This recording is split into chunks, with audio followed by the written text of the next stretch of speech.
Hey everyone, it's Desiree and I am here with Spellbinders, and this time we are going to create a card featuring the Glimmer of the Month kit for August, and it is called Hex Floral.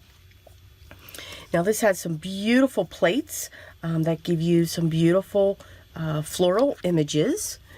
You're also going to have in this set a die that cuts out the hexagon along with a plate to foil a hexagon if you would like, and then it comes with a sentiment that says have a great day.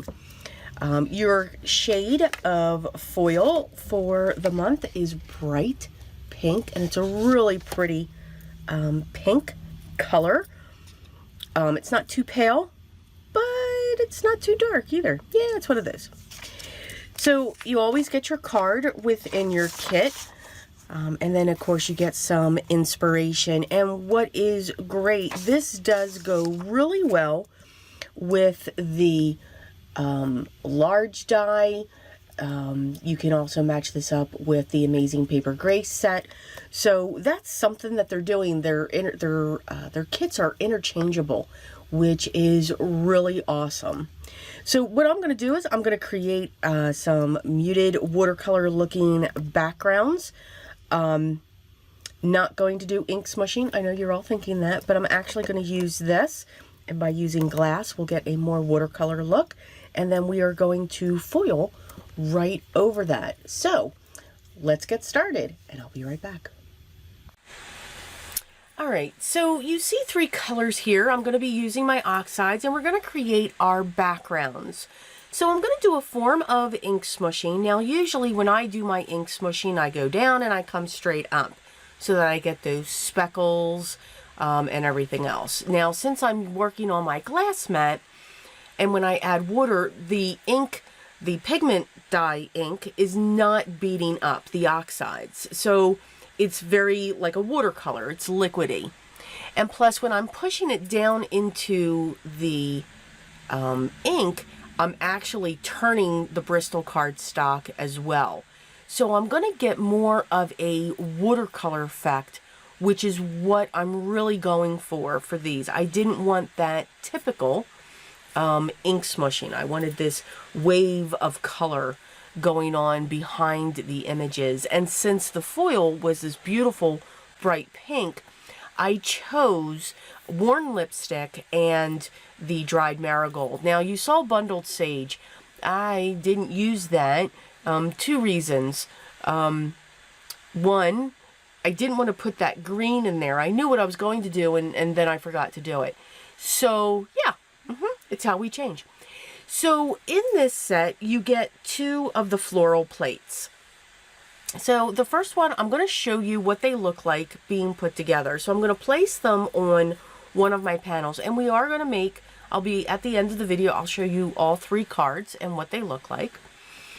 And I used some of the low-tack tape to put those together. I wanted those to sit a certain way. And then I pulled out my Spellbinders Trimmer. This is both for paper and foil, and they have cutters for each. And what's great is you can cut from top to bottom, or you can go left to right. And I'll actually show you that in a moment. So I just need to move the foil up just a little bit to be able to make the cut. But what we can do is once we put our plate on there, we know exactly where to cut. And the cutters cut through the foil like butter. It's great. I can cut it with scissors, but I find I get flimsy and it's just a mess. And, you know, it's fun to create, right? Absolutely. It's always an adventure. Absolutely. So I'm going to place down my foil. I'm going to place down my plates. Now, since I'm doing it this way, we want the pretty side up and then the plates to go down on it. Remember, if you put your plates onto the heat pad or the heating plate, you're going to do the reverse. The pretty side goes down. It doesn't stay up. Once I put my plates on there, I hit my timer, I had my shim and my plate on top, and that is our image. We have a beautiful image there. Now, usually I will put a piece of cardstock between the two plates.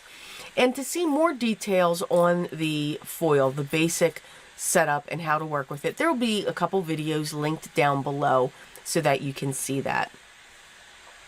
For this one, I'm just going to focus on the one piece as well. So again, you're going to see 3 different cards, and I pretty much do the same thing. Put my foil down, put the plate down on top, and then create those hinges. I'm going to cut my panels down now. Each of my panels were cut down to be 4 by 5 1/4. So I'm actually, since after my plates were there, I'm actually cutting around those so that they're on those plates. I used the sentiment that comes with the kit that says "Have a great day," and I foiled that 3 times onto the Bristol paper as well. And then I backed it with the same cardstock that I used for the background of each of my cards. And then I just used my scissors to go around it, to give that border. You can see here that we have, for this set, I've created a portrait with using both plates at the same time. You can see with this strip, I've turned it into a focal point and just have that off to the side of the card panel, which is cut to 4 1/4 by 5 1/2. I'm going to use some double-sided foam squares to prop these up and then just set those. And because I used the same color cardstock for both the sentiment and the background, it kind of looks like it's part of that background and coming up onto the image, which I think is neat. It gives it a neat dimension and texture to the card.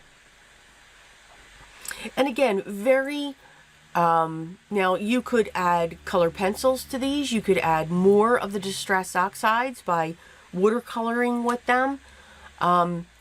It's endless with what you can do with these items. Now, all of these cards will be standard A2 size cards, which are 4 1/4 by 5 1/2, and some will be top folding. Matter of fact, they all will be top folding, even the landscape card.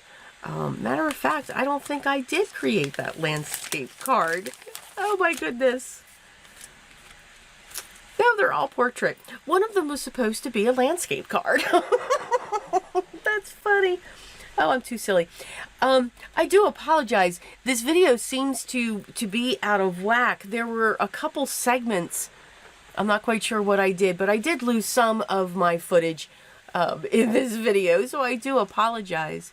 But what I really want to show you is you can take these plates and make them different focal points onto your cards. You can combine them. You can put them down into the corner and then just have your sentiment. I added some pink gems by Pretty Pink Posh to the flowers and to the background just to give it a little bit of shimmer and shine. So I do hope you enjoyed these cards, just to give you some ideas on what you can do with the Spellbinders Glimmer Kit for August of 2021. And again, it is called the Hex Floral. As always, their shop, their gallery for more inspiration, and all the links to their clubs will be listed down below. If you have any questions, make sure you leave those down below as well, and I will get back to you as soon as I can. If you haven't already, I'd love for you to subscribe, be part of my group here. Make sure you hit that thumbs up. And remember, enjoy your day. Have a great day. Enjoy. But remember what's most important for me, always. Be creative. And until the next video, guys, take care.